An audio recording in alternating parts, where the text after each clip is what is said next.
শবে বরাতে কি কি আমল করতে হয়, রোজা কয়টি, নামাজ কয় রাকাত, বিস্তারিত বুঝিয়ে বললে ভালো হতো। লাইলাতুন নিসফি মিন শাবান, মধ্য শাবানের রাত, এর ফজিলত সাব্যস্ত আছে। আল্লাহ তাআলা এ রাতে মুশরিক হিংসুক ছাড়া বাকি মানুষদেরকে মাফ করে দেন। এবং এ রাতের ফজিলত সংশ্লিষ্ট আরো অনেকগুলো হাদিস আছে যেগুলো জয়ীফ সূত্রে বর্ণিত, কিন্তু এই একটা হাদিস গ্রহণযোগ্য সূত্রে বর্ণিত হওয়ার কারণে অন্য যেগুলো আছে সবগুলোর একসাথ করলে মোটা দাগে লাইলাতুন নিসফি মিন শাবান বা মধ্য শাবানের রাত, এটার নাম আমরা শবে বরাত দেই। আসল নামটা, হাদিস দেওয়ার নাম কোনটা? লাইলাতুন নিসফি মিন শাবান, মধ্য শাবানের রাত। শবে বরাত এটা আসল নাম না। যাই হোক, তো এই মধ্য শাবানের রাতের ফজিলত সাব্যস্ত হয়, কিন্তু এইটাকে আমরা যেইভাবে যারা পালন করি তারা যেভাবে ঘটা করে করি, যেমন সারা রাত জেগে ইবাদত করা আল্লাহর ক্ষমা লাভের জন্য বা মাগফিরাত লাভের জন্য, যাতে মাগফিরাত হয়, গুনাহে ক্ষমা হয়, সেটা আপনি চেষ্টা করছেন, এটা আপনার ব্যক্তিগত অ্যাপ্রোচ থেকে আপনি করলেন। এই রাতের রোজা, এই দিনের রোজা আপনি আইয়াম বীজের রোজার অংশ হিসেবে রাখলেন, শাবান মাসে বিশেষ রোজা রাখতেন রাসূলুল্লাহ সাল্লাল্লাহু আলাইহি ওয়াসাল্লাম, সেই হিসেবে রাখলেন, খুবই প্রশংসনীয়।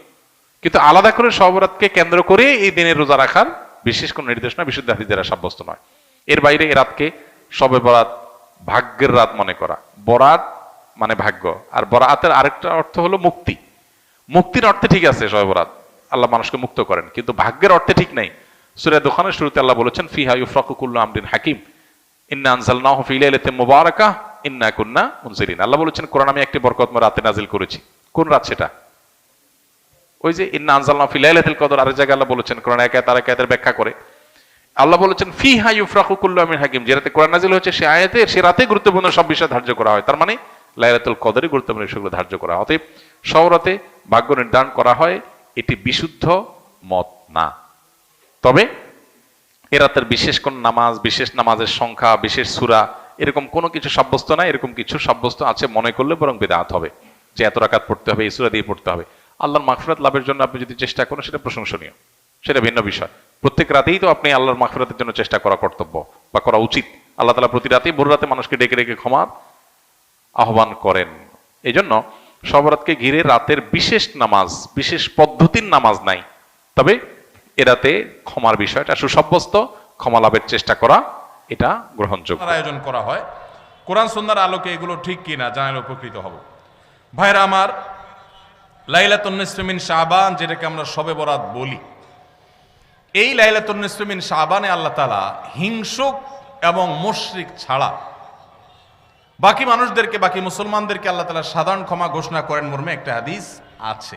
এছাড়া আরো বেশ কিছু হাদিস আছে যেগুলোর কোনো না অনেকগুলো সনদের মধ্যে কিছুটা দুর্বলতা আছে, কিন্তু মোটের পরে এ রাতের ফজিলত সুসাব্যস্ত এবং প্রমাণিত। কিন্তু এর মানে এই নয় যে এই রাতকে কেন্দ্র করে আমরা যা করি আমাদের দেশে তার সব সঠিক। আমাদের দেশে লাইলাতুল বরাতে মানুষের যে ভিড় মসজিদগুলোতে, এটা তো ভালো জিনিস যে মানুষ মসজিদে আসছে, কিন্তু অন্যদিন না এসে এই রাতে বেশি আসার কারণটা কি? লাইলাতুল কদর বেশি ফজিলতপূর্ণ নাকি এই রাত বেশি ফজিলতপূর্ণ? লাইলাতুল কদরের সাথে কোনো তুলনা চলবে? সেই রাতে মানুষ কি এত বেশি ইবাদতের চেষ্টা করে? তাহলে এই রাতে এত বেশি চেষ্টার রহস্যটা কোথায়? রহস্য হলো আমাদের দেশে মানুষ মনে করে যে এই রাতে ভাগ্য ঠিক হয়, অতএব সারা বছর যাই করি না করি এই একটা রাত মসজিদে গিয়া আল্লাহ বিল্লাহ করে যদি সারা বছরের ভাগ্যটা ঠিকঠাক করা যায়, এরপর আর মসজিদে যায় কেনা। এই চালাকি করলে কি ভাগ্য ঠিক হয়ে যাবে? ভাইরা আমার, লাইলাতুন নিসফি মিন শাবানকে কেন্দ্র করে বহুবিধ বিদআত, বহুবিধ বাড়াবাড়ি, বহুবিধ কুসংস্কার আমাদের সমাজে আছে। এক সময় তো প্রচুর পরিমাণ পটকা ফুটাফাটি চলতো। আলহামদুলিল্লাহ, প্রশাসনের ভাইয়েরা প্রতি বছর নিষেধাজ্ঞা আরোপ করেন এবং এটা অনেকটা কমেছে, যেটা আমাদের নিরাপত্তা হুমকির মধ্যে আমাদেরকে ফেলে। দ্বীনের নামে আমরা কখনো সেগুলো করতে পারি না। অনেক মসজিদে আলোকসজ্জা করা হয়। আলোকসজ্জা তো আপনি এমনিই করেন সারা বছর, কিন্তু এই রাতকে কেন্দ্র করে আলাদা করে আলোকসজ্জা করা, এই রাতকে কেন্দ্র করে ওই যে হালুয়া রুটি খাওয়ার একটা ব্যাপার এখনো আমাদের দেশে কোথাও কোথাও আছে। অনেকে মনে করে নবীজির দাঁত মোবারক শহীদ হয়েছেন উহুদের ময়দানে, তো তিনি হালুয়া খাইছেন, সেজন্য আমরা ভালো দাঁতে হালুয়া খাই। নবীজির দাঁত ভাঙে হালুয়া খাইছেন, আমাদের আস্ত দাঁতে আমরা কি খাই? হালুয়া খাই। আপনার বাপের ঠ্যাং ভেঙে গেছে, উনি একটা লাঠি দিয়া খোড়ায় খোড়ায় হাঁটে, আপনার আস্ত ভালো দুইটা ঠ্যাং আছে, আপনি বাপের মহব্বতে বলছেন বাবা তোমার পাওটা ভেঙে গেছে, সেই মহব্বতে আমি আমার ভালো পাও নিয়ে লাঠি দিয়ে আমি খোড়ায় খোড়ায় হাঁটতেছি। কি বলেন? বাপ খুশি হবে? খুশি হবে?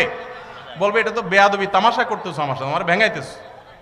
নবীজি সাল্লাল্লাহু আলাইহি সাল্লাম দাঁত মোবারক শহীদ হয়েছে বাতিলের বিরুদ্ধে জিহাদ করতে গিয়ে।